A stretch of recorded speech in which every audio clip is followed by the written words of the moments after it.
Hello, and welcome to a reading from the Taliban, Afghanistan's most lethal insurgent group, written by Mark Silinsky and published by Praeger, an imprint of Bloomsbury Publishing in New York, New York. This reading is brought to you by Kensington Security Consulting, where we bring education to national security. The Mind of the Taliban. The Taliban's mindset is an amalgam of ethnic, geographic, historical, and religious elements. The Taliban's religious principles are framed by three fundamentals: Salafism, Deobandism, and Sharia. These elements overlap and intertwine. All three are expressions of puritanical and political Islam, which resurfaced in the late 20th century and today tests the grit of the Arab Spring throughout the Middle East. Salafism is an Islamic revivalist philosophy intended to purify Islam of Western and modern contaminants. To the extent the Taliban offered a coherent political philosophy during its 1996 to 2001 rule, it was based on a reactionary, fossilized, and absolutist belief system centered on the world of Muhammad. Salafists strive to recreate the world they imagine their prophet lived in. This requires expurgating elements of modern society that, in the Taliban's view, are superfluous, degenerate, or, in any way, contrary to the immutable teachings of the Quran. Not all features of modernity are discarded. To spread their ideology, Salafists use state-of-the-art technology. In this spirit, the Taliban moved early to erase all non-Islamic influences in Afghanistan.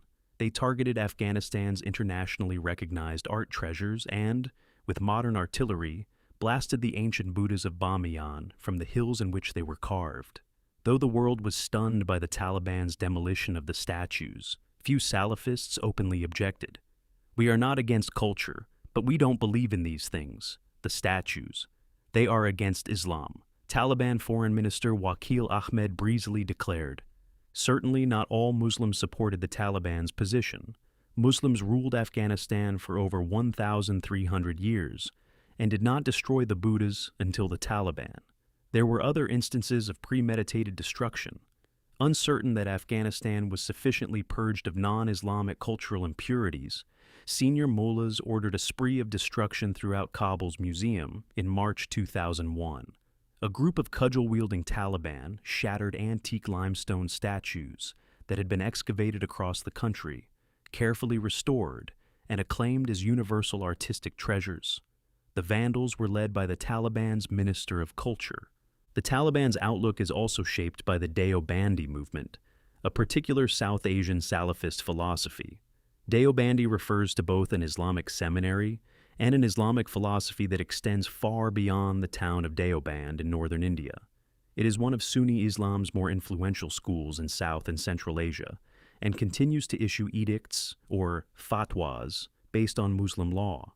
It is an extreme, highly legalistic view of Islam that governs most of a Muslim's daily activities. Rules include what type of pet a Muslim can own, when and where he is allowed to fly a kite, how often he should bathe, what type of clothes he should wear, and myriad other daily activities. Life's conduct can be divided into two basic categories: permitted or prohibited. This Taliban theocracy fuses orthodox strains of Islam, Wahhabism from Saudi Arabia, and the Deobandi philosophy, which is taught in Pakistan and lavishly funded by Saudis. Deobandism also has paramilitary elements. The school in Deoband mandated military training to groom its seminary students to be warriors of Islam. The seminary, Darul Uloom, or House of Knowledge, has been dubbed Jihad University. Deobandi thinking was born of nationalistic and religiously reactionary fervor following the Sepoy Revolt in the mid-19th century, which is often called the Indian Mutiny. It rejected the Indian civil service and the adoption of European tastes, mannerisms, and secularism among the Indian elite. It remains decidedly opposed to all elements of modernity, Western life and thought, and democratic norms. The ideological foundation of the Taliban was built of Deobandi Islam. The architect and avatar was Mullah Omar. Although he had not finished his studies, the Taliban leader Mullah Omar was afforded an honorary degree by the seminary because, as one luminary noted, he left to do jihad and to create a pristine Islamic government. The Deobandi philosophy is unique but in many ways fits into the agenda of today's Muslim Brotherhood, which has strong Salafist underpinnings. Bin Laden was very attracted to Islamism, or political Islam, and promoted the teachings of its leaders.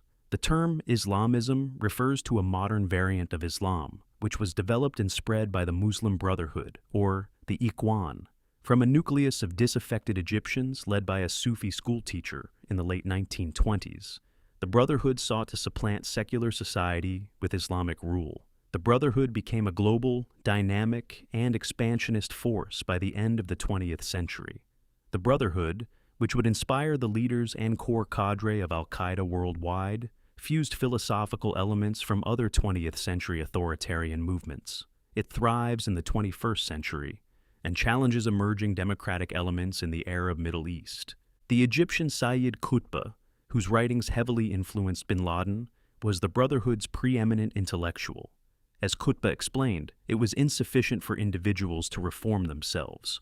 Islamic mandates ordained that an Islamic heaven be created on earth. Only a completely good state, by which he meant a Sharia state, could produce good men. He was executed in 1966, but is still celebrated throughout the Islamic world. Much like bin Laden, the often-quoted Qutb saw Islam as incompatible with modern pluralism. As a middle-aged exchange student in Colorado in the late 1940s, Qutb, soft-spoken and diffident, came to see the new American superpower as Islam's greatest enemy. In his extensive writings, Qutb appropriated terminology from the two radical socialist and utopian philosophies, National Socialism and Communism, but rejected their atheism. He held solidarity with Hitler's homicidal anti-Semitism. After the war, his main enemy became a soulless and capitalist America.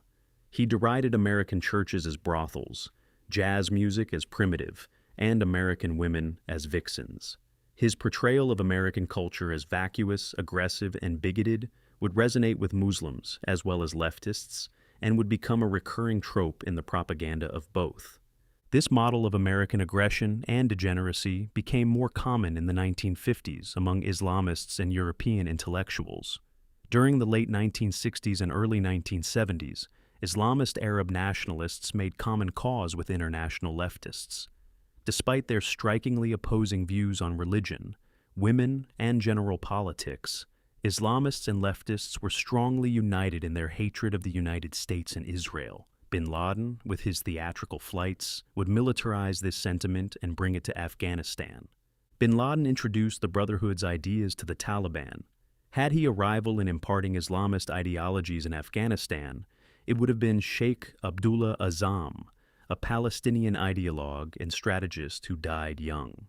Azzam was born near Jenin in 1941 and graduated from the Sharia College at Damascus University in 1966, when Palestinian nationalism was becoming a potent force.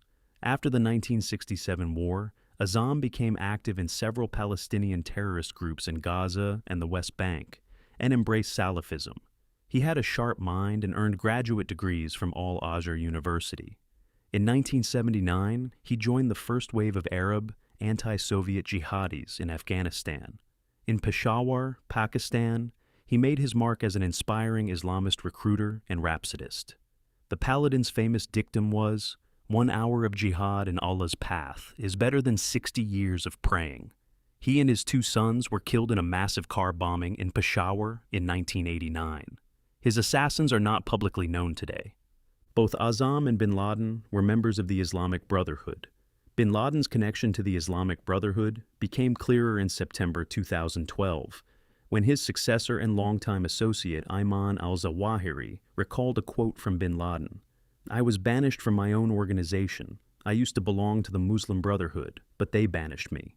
According to Zawahiri, bin Laden was too much of a maverick for the Brotherhood, whose leaders told the Saudi, "You're banished." Bin Laden pithily responded, "Fine." Thank you for listening to this reading from The Taliban, Afghanistan's most lethal insurgent group. If you enjoyed it, please consider subscribing and liking it. Nothing in this book represents the official position of any person or agency of the United States government.